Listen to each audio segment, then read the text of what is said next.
है कि हम आपकी तरह जो लोग मंचों पर बोलते हैं, कहते हैं ये लोग धार्मिक नहीं है, ये लोग धर्म के खिलाफ बोलते हैं।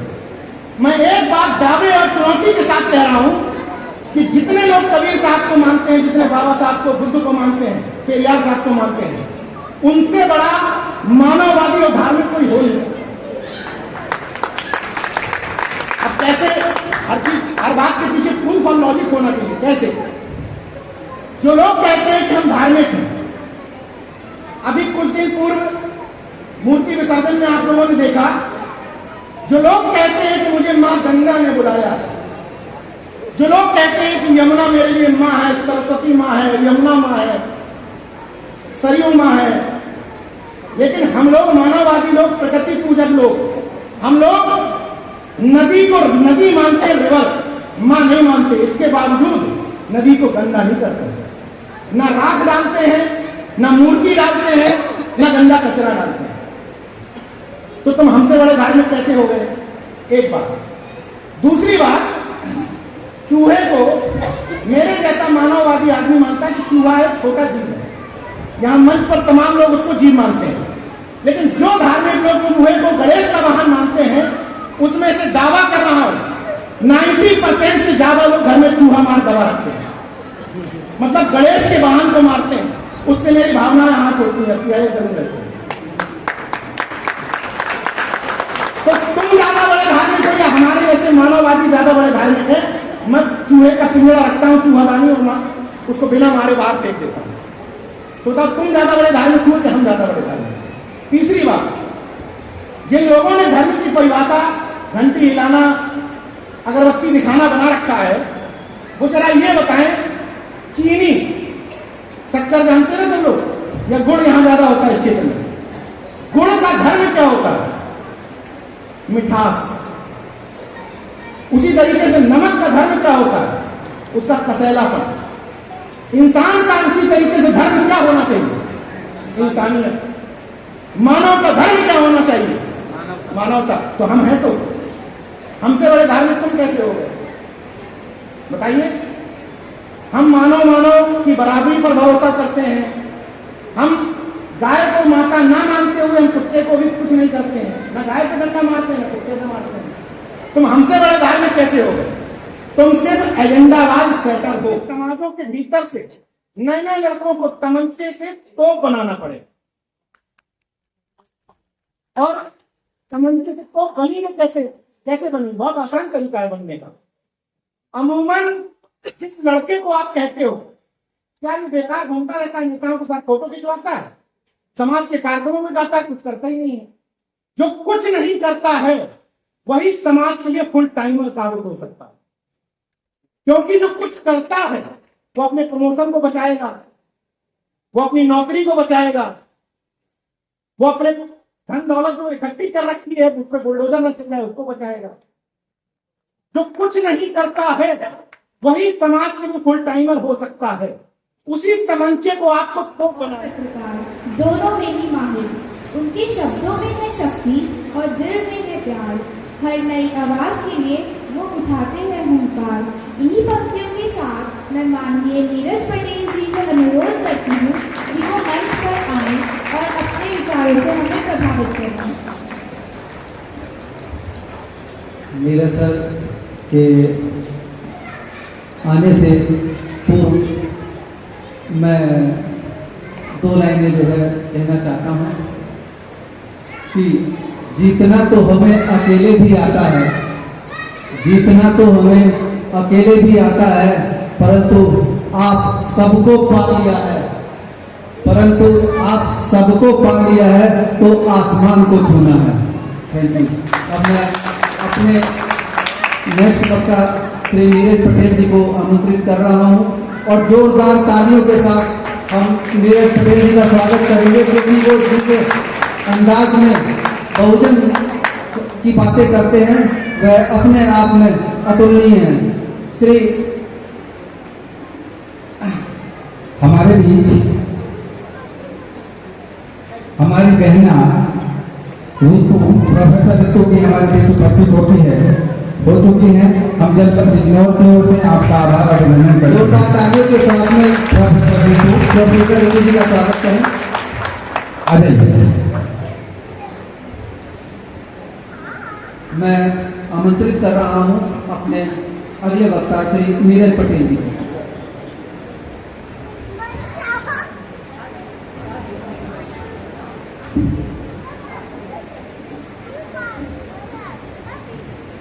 सबसे पहले तो शुक्रिया अदा करता हूं अपनी बहन गीता भुयार जी का कि आपने कबीर के दर्शन पर एक कार्यक्रम आयोजित किया, वो भी इस दौर में जिस दौर में कबीर साहिब की प्रासंगिकता बहुत बढ़ जाती है, क्योंकि देश में जिस तरह के नफरतों का बाजार गर्म है, उसमें दोनों ही तरफ के धार्मिक कट्टरपंथियों को सीधे सीधे चोट पहुंचाने वाले कबीर साहिब के दर्शन पर चर्चा होना बहुत जरूरी थी।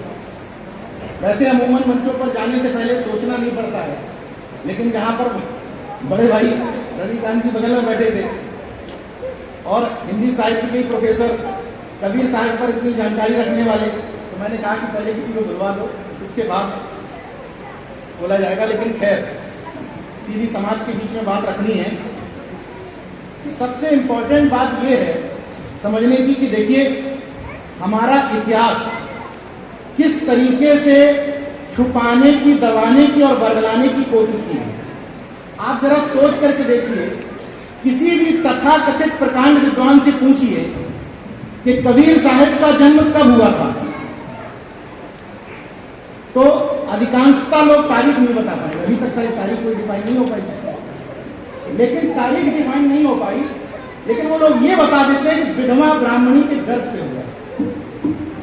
जब तारीख नहीं रिसर्च हो पाई तो विधवा ब्राह्मणी के गर्भ से हुआ था, ये कौन सा डीएनए, कौन सा टेस्ट रिपोर्ट बता दे। तो मैं कहना क्या चाह रहा हूं, मैं कहना ये चाह रहा हूं कि आप याद करिए, विश्वकर्मा जयंती 17 सितंबर को मनाई जाती है। और क्यों मनाई जाती है? कहते हैं कि विश्वकर्मा आदिकाल से चले आ रहे हैं। तो अगर विश्वकर्मा आदिकाल से चले आ रहे हैं तो इनके धार्मिक कोई भी तीज त्योहार तारीख से नहीं होता। दीपावली हर बार तारीख पे नहीं आती है, तिथि पर आती है। दशहरा तिथि पर आता है। इनका कोई भी तीज त्योहार रक्षाबंधन से लेकर वो तारीख पे नहीं है, तिथि पर है। लेकिन विश्वकर्मा जयंती तारीख पर है, जनवरी फरवरी के हिसाब से। इसका मतलब 17 सितंबर बाद में डिफाइन हुआ, जब लोग पेरियार रामास्वामी नायकर की जयंती मनाने लगे। और क्योंकि इनका अपना कुछ तो है नहीं, मेरे साथ मेरे भाई आए चेतन जायसवाल और आकाश, हम लोग रास्ते में ट्रेन में कल चर्चा कर रहे थे। रात में चेतन बोला कि भैया देखो, हमारे निषाद समाज के लोगों ने कितने पहले आविष्कार कर दिया था नाव का, कितने पहले आविष्कार कर दिया था प्रजापति समाज के लोगों ने कि कुल्हड़ ऐसे बनता है, ये ऐसे बनना चाहिए। तो हमने कहा यार बेकार बात करते हो, क्या मनुवादियों ने आविष्कार नहीं किया? तो बोला ये क्या किया? जाति का आविष्कार किसने किया? वर्ण का आविष्कार किसने किया? ऊंच नीच का आविष्कार किसने किया? तो आविष्कार तो हमने भी किया है। और इस धूर्तता का आविष्कार किसने किया कि तथागत बुद्ध के माथे पर तिलक लगा दो, कानों में बालियां पहना दो, उनको देवी बना दो। वैसे ही तस्वीरें अगल बगल रख लीजिएगा इस कार्यक्रम के बाद। एक तरफ पेरियार रामास्वामी नायकर की तस्वीर रखिएगा, एक तरफ विश्वकर्मा की तस्वीर रखिएगा, केवल दाढ़ी का अंतर कर पाएंगे।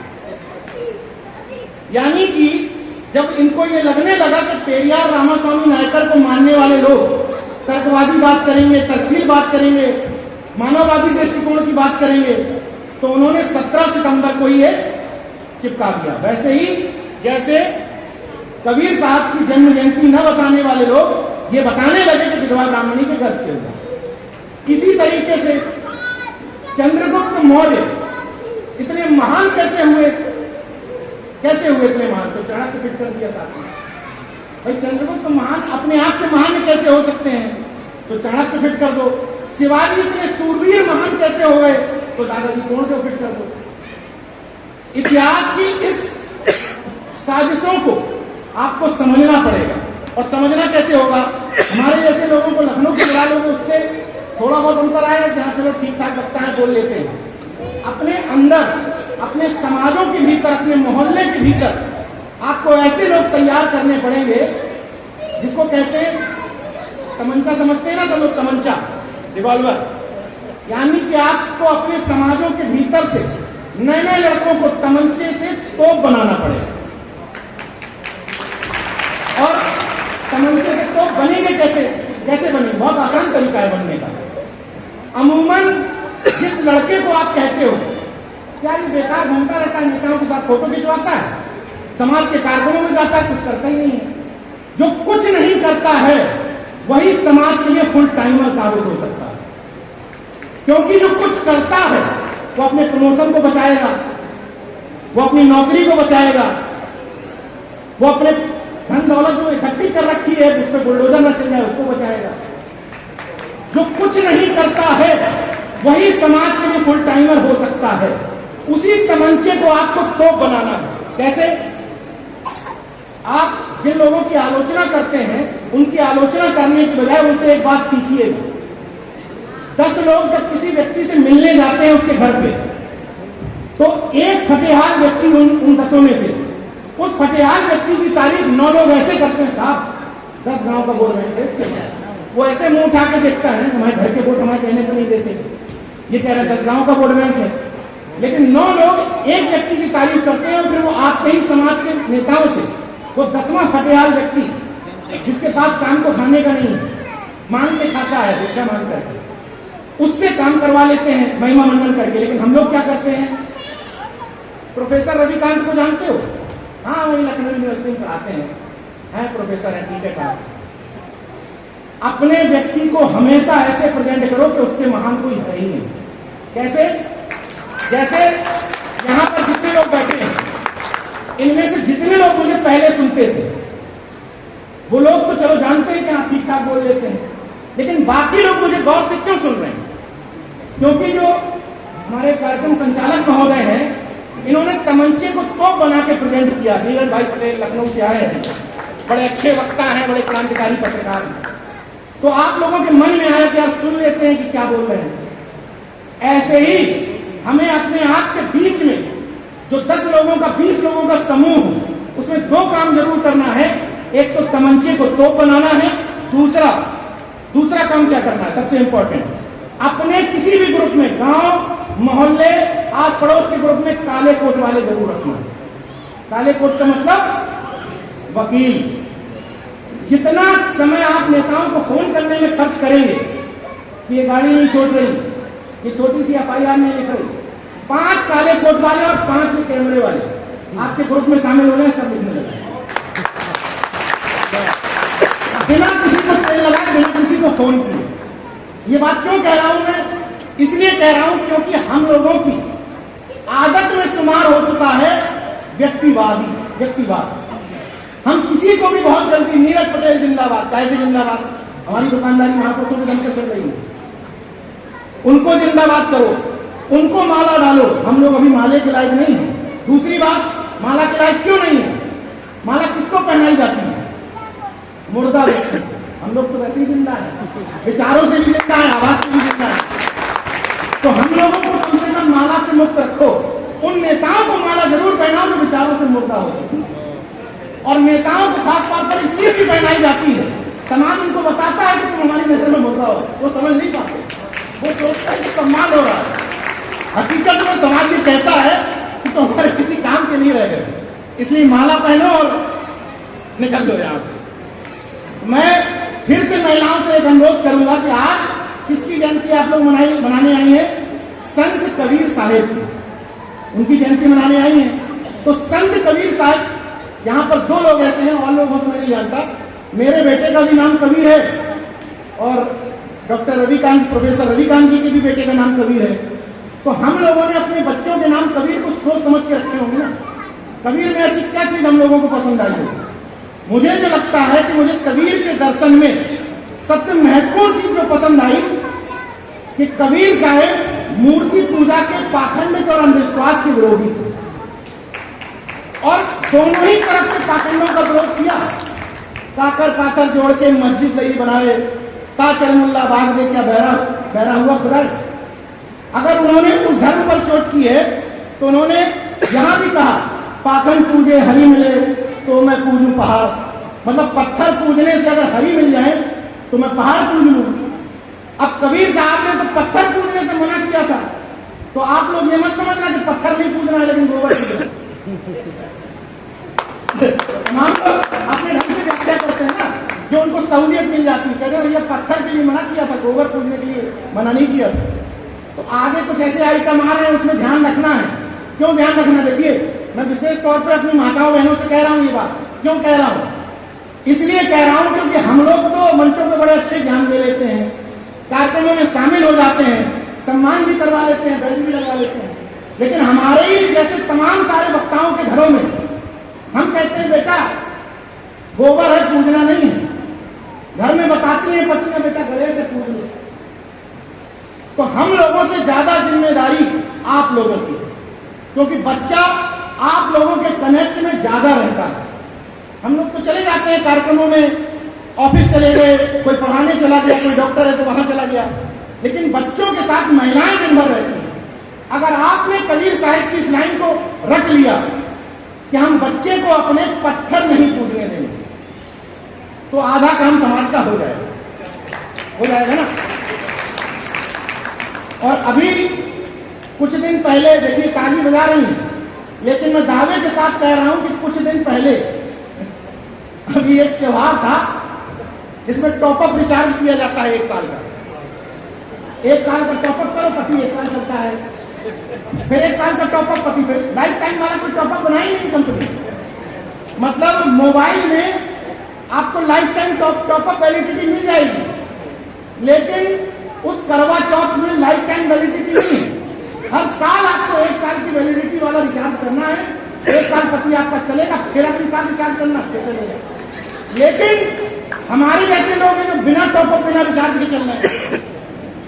तो अगर कबीर साहिब को मानती हैं तो जो मानते हैं उनकी बात कर रहा हूं, जो नहीं मानते हैं उनकी बात नहीं कर रहा हूं। जो मानते हैं वो अपने घरों में टॉपअप करना बंद करें। जो मानते हैं, जो बाबा साहब को मानते हैं, कबीर को मानते हैं, बुद्ध को मानते हैं, उन्हें इन टॉपअप रिचार्जों से दूर रहना चाहिए। सभी लोग सहमत हैं इस बात से कि नहीं? दूसरी बात, अपने आस पड़ोस और मोहल्लों में जैसे आप कबीर जयंती में आए तो आपको ये मानना बंद कर देना चाहिए कि फलाने समाज का व्यक्ति हमारे बगल में रहता है, हमारे साथ कार्यक्रम में जा ही नहीं सकता।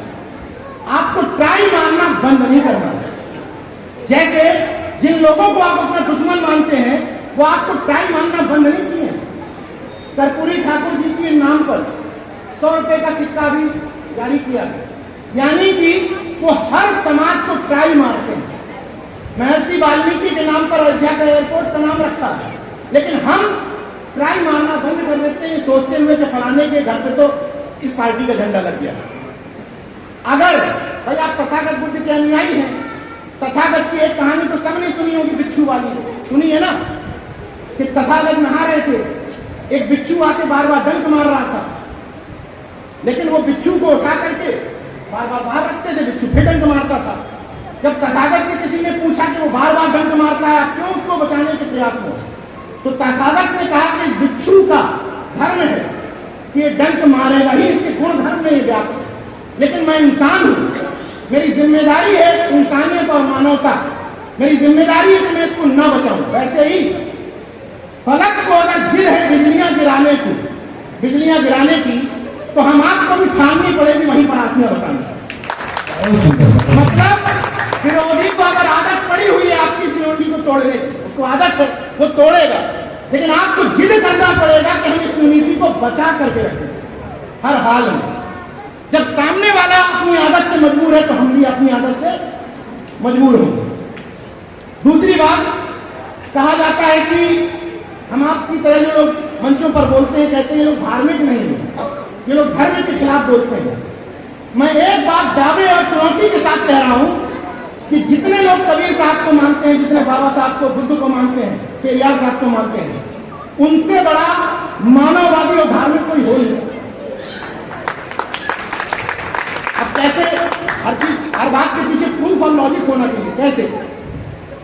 जो लोग कहते हैं कि हम धार्मिक हैं, अभी कुछ दिन पूर्व मूर्ति विसर्जन में आप लोगों ने देखा, जो लोग कहते हैं कि मुझे मां गंगा ने बुलाया, जो लोग कहते हैं कि यमुना मेरे लिए मां है, सरस्वती मां है, यमुना मां है, सरयू मां है, लेकिन हम लोग मानववादी लोग, प्रकृति पूजक लोग, हम लोग नदी को नदी मानते हैं, रिवर मां नहीं मानते। इसके बावजूद नदी को गंदा नहीं करते, ना राख डालते हैं, ना मूर्ति डालते हैं, ना गंदा कचरा डालते हैं।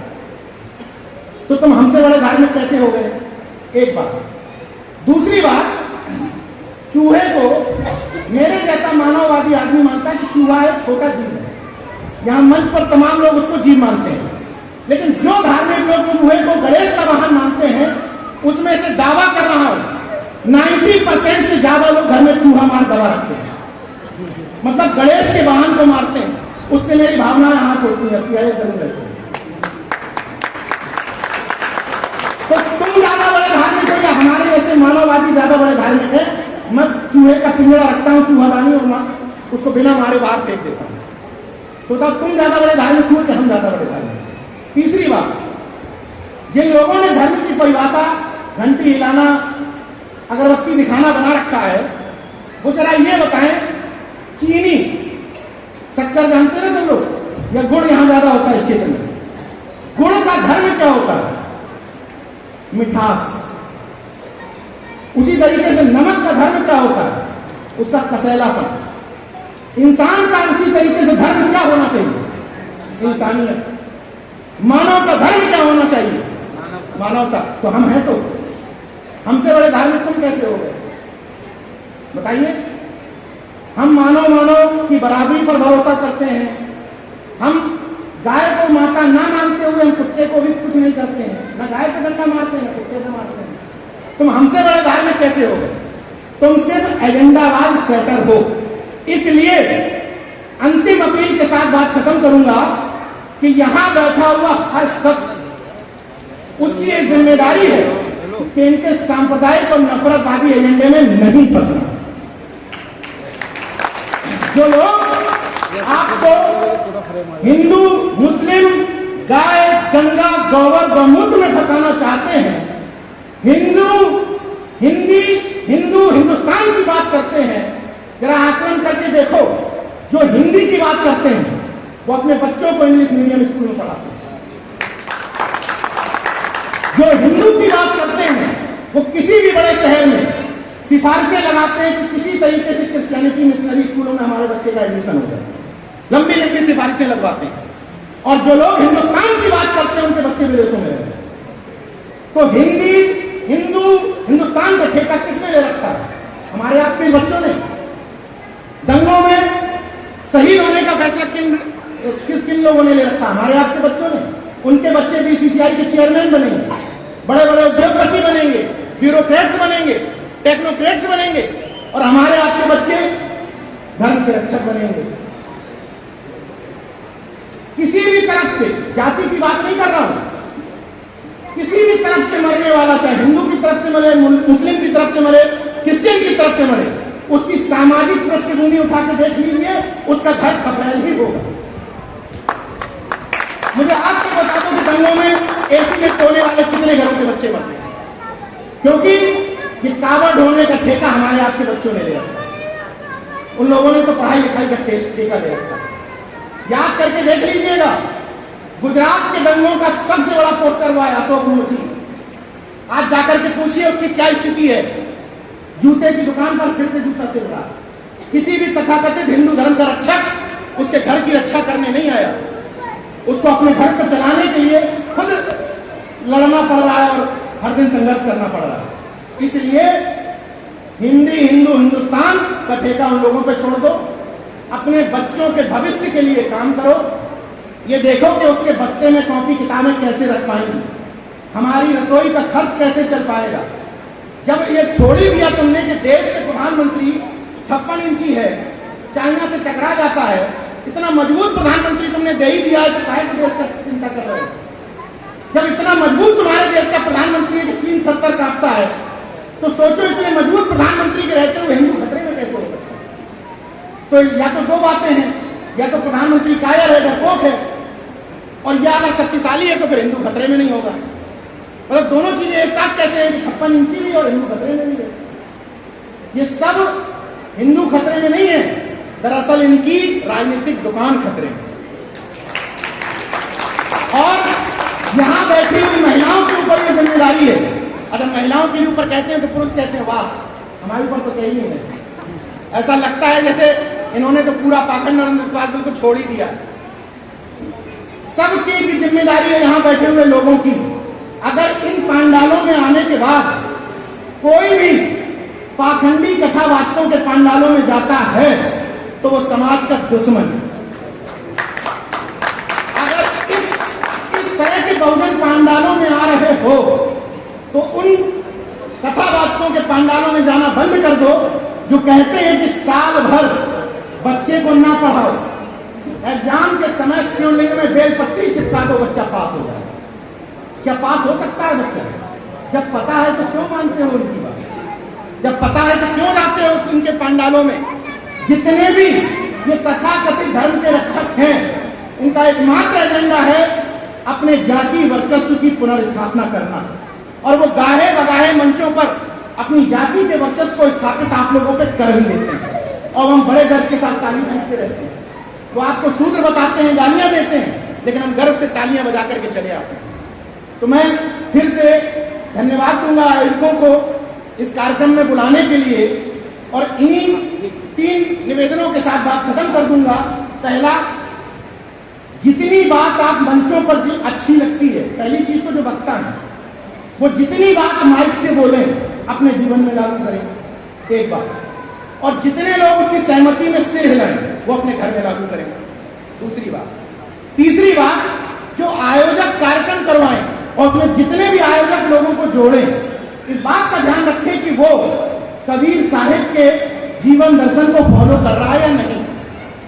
चौथी बात, अगर आपके घर में कोई एक महापुरुष की तस्वीर लगी है तो अभी घर पे जाना ज्यादा खर्चा नहीं है, 300-400 का खर्च है, वो एक महापुरुष की तस्वीर में 5 महापुरुष और जोड़ दीजिए, मुफ्त के खर्चों की चीजें हैं। अंतिम चीज, जब इस तरीके के बहुजन कार्यक्रमों में आ रहे हो, किसी बर्थडे में जाओ, किसी शादी विवाह में जाओ, तो मैं नहीं कह रहा, लेकिन इस तरह के बहुजन कॉन्सेप्ट के कार्यक्रमों में आ रहे हो तो अपनी गाड़ी में अगर 5 सीट हैं 4 व्हीलर में, तो 5 के 5 लोग देख लो एक जाति के तो नहीं बैठे। ये बात क्यों कह रहा हूं? क्योंकि जिन बगल वाले पड़ोसी को आप कहते हो कि अरे ये तो किसी कार्यक्रम में जाते ही नहीं है, ये तो पाखंडी हैं, अगर गाड़ी की सीट उनके लिए फ्री छोड़ दोगे, साथ बैठ जाओ। मैं दावे के साथ कह रहा हूं कि रस्सी आवत जागते सिल पर परत निशान। आप 1 बार टोकोगे, 2 बार टोकोगे, 3 बार टोकोगे, दावे के साथ कह रहा हूं 4थी 5वीं बार में सिर पे निशान पड़ जाएगा। इसलिए ट्राई मारना बंद मत करें। इन्हीं शब्दों के साथ मैं बात खत्म करूंगा और उम्मीद करूंगा कि जितनी मैंने बात कही, कम से कम यहां बैठे हुए 2-4% लोग अगर अपने जीवन में फॉलो कर लेंगे तो भी हम लोगों के कार्यक्रम का आधा मकसद पूरा हो जाएगा। और इस मंच की तरफ से आप सबकी तरफ से अंतिम आह्वान करता हूं कि अभी तो परिंदे शुमार करना है, अभी तो परिंदे शुमार करना है, फिर हम मिलकर बताएंगे कि किस किस पे वार करना है। क्या बात? अभी तो परिंदे शुमार करना है, फिर हम कबीर पंथी मिलकर के बताएंगे कि किस किस पे वार करना है। बड़ा गुरूर है सत्ताधारियों को है, मगर हम सबको जिद है के दरिया को पार। नमो बुद्धाय, जय भीम, जय जय जय।